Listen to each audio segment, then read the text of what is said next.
I'm TJ Collins, and this is my list of 10 life hacks I learned at Ironman finish lines. I'm a 5-time Ironman finisher. Participating in Ironman is something that has changed my life. I've made lifetime friendships, improved my level of physical fitness, and had very memorable experiences.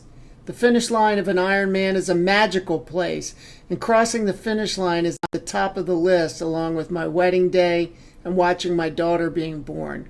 I may have another Ironman finish in me, but right now I'm satisfied with 5. I finished 5 Ironman in a 9-year time span. And in addition to that, I finished dozens of half Ironmans, triathlons, marathons, half marathons, and other endurance sports events.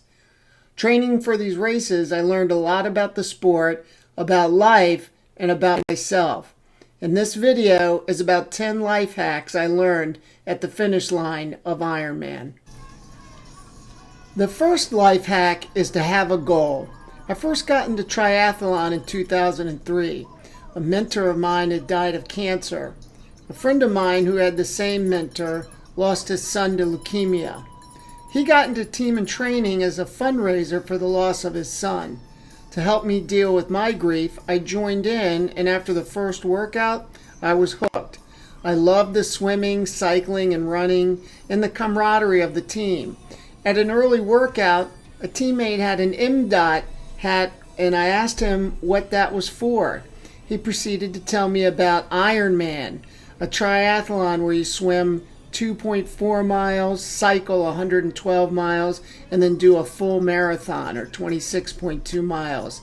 In my head, I thought, I have to do that. He was an Ironman, and now I wanted to be one too. So initially, my goal was to finish an Ironman. Later, my goals progressed to do better, culminating in a goal of finishing in under 12 hours. That was a goal I met at Ironman Maryland 2014. Whether your goal is to finish a race, finish in a set amount of time, or get that promotion at work, that should always come first. Have a goal. Failing to prepare is preparing to fail. In Ironman, you're swimming, cycling, and then running. There's different gear needed for each sport. Then there's the 4th discipline of Ironman, which is nutrition. If you don't do your nutrition right, it can ruin your race day. Of course, it takes a great deal of training to ready your body and mind to the rigors of a 140.6-mile course. But whether you're an elite triathlete, a middle-of-the-packer, or someone crossing the finish line just before midnight, we all share in common preparation for race day. This, of course, applies to real life. For instance, I've played music all my life, and I'm currently in a band. I need to practice on my own, learn the songs, and then the band rehearses together so that at the gig we sound good and entertain our audience. If I fail to prepare, then I let down the rest of the band and our audience. A common mantra in triathlon is, don't do anything new on race day.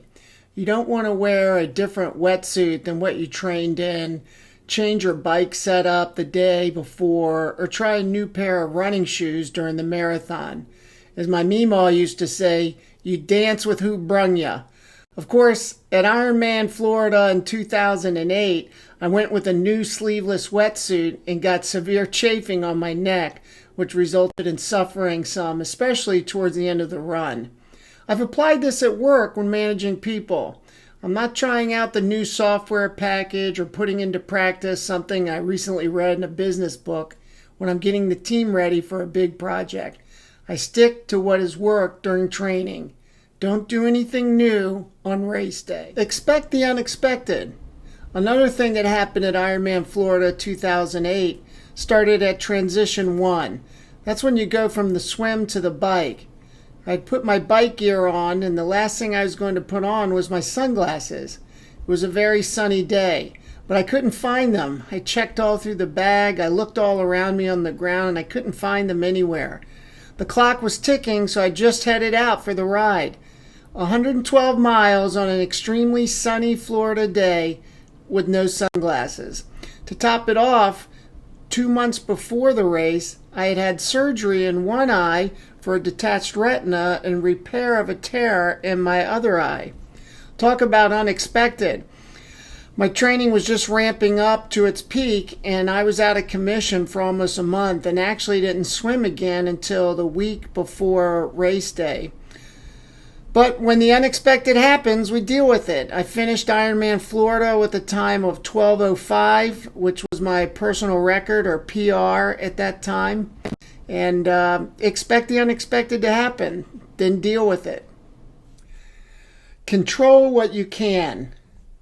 The weather, for instance, is something that is outside your control. Conditions on the course are outside of your control. At Ironman Arizona in 2009, the water temperature was 60 degrees.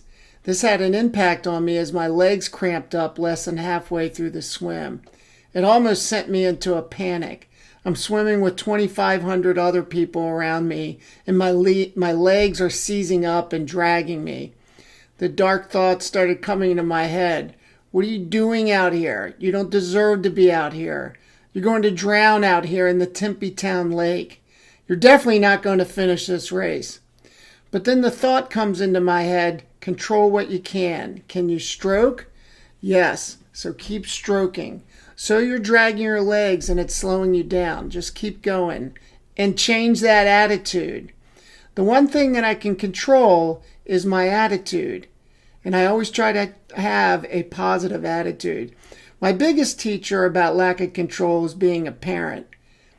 I can't control people, places, and things, much less my children, my daughter. I have one daughter. I can't control them. My daughter. The harder I try to squeeze control, hold on tight and squeeze onto control, holding control, the more it slips out of my fingers until there's nothing left in my hands. Control what you can.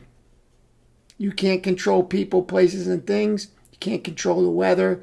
You can't control conditions on the race course, but you can control your attitude. This next one is fundamental. Concentrate on your breathing. Many times, many of us forget about our breathing. During an Ironman, you're putting out a great deal of effort and you're putting your cardiovascular system to a test. It's easy to fear that you're going to flame out or bonk out before you get to the finish line. It's very important to slow down and concentrate on my breathing. How is my breathing? Am I breathing too fast? Slow down a little. If I'm not breathing heavy or fast, then you're doing fine. Breathe in. Breathe out. There's been several times as a parent when I was very concerned about my daughter, which would make me nervous or anxious. Slow down, TJ. Breathe in. Breathe out. You don't need to panic. You're fine. And she's going to be fine too. I'm going to give credit to Coach Patty on this one. Big circles. When you're cycling, you need to push down and pull up on each pedal. Left foot, right foot. Push down and pull up.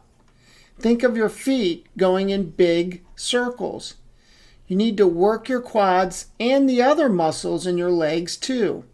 You'll be able to maintain a steady speed and balance your leg effort so you still have gas in the tank for the run. Relying too much on just your quads will burn them out and performance will suffer. Big circles. You can apply this one to relationships too. Often we put a great deal of effort into attracting another person and then courting them, culminating into a full-blown relationship. Think big circles. Work just as hard in the relationship as you did getting into it. Follow through and maintain your pace. One of my greatest joys in my time as an endurance athlete is the friendships I developed. Lifelong friendships. Going through the crucible together with other people and getting to the finish line and sharing our success. It's so important to find your tribe. There are many days when I didn't want to get up and get to the pool at 5 a.m. on a weekday morning for a swim workout, or wake up at 3:45 a.m. so I could meet up for a 3-hour training run at 4:30 a.m. before we go to work.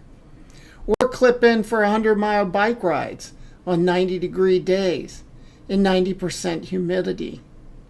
But doing it with people who share my goals, the same mentality, my tribe, it helped me get through it and actually make it fun.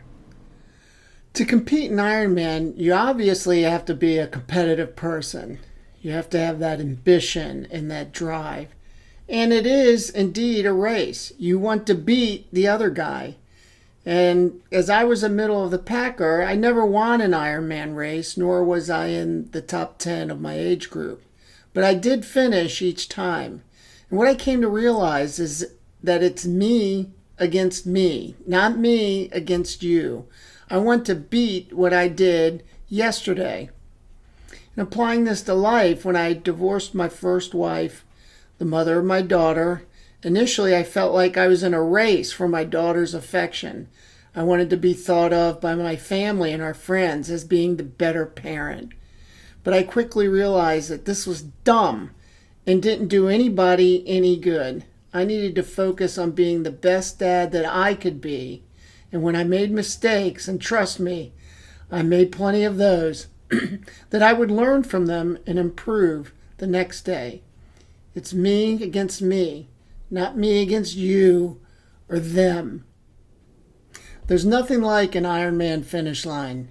When you finish, it's a feeling of elation, accomplishment, and it's a culmination of months of work and effort, overcoming fears and doubt.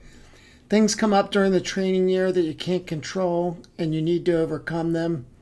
In 2011, the year I did Ironman Lake Placid, I had a knee surgery in February and couldn't run for a month. In fact, I never ran more than 14 miles again until race day. But I finished at IMLP in July. I had overcome this medical situation and finished the race. But it's even better to see other people finish and hear about all their hardships and heartaches that didn't get in their way of accomplishing their goal. So at the end of the day, it's all about the journey. The finish line is an accomplishment, but it's the people we meet along the way, the workouts completed, showing improvement each day, the hardships we overcome, and that feeling inside that will stay with you forever. It's great to have the medal. It's great to see the picture or the video of crossing the finish line. But geez, I had a great time along the way. Those memories will last forever.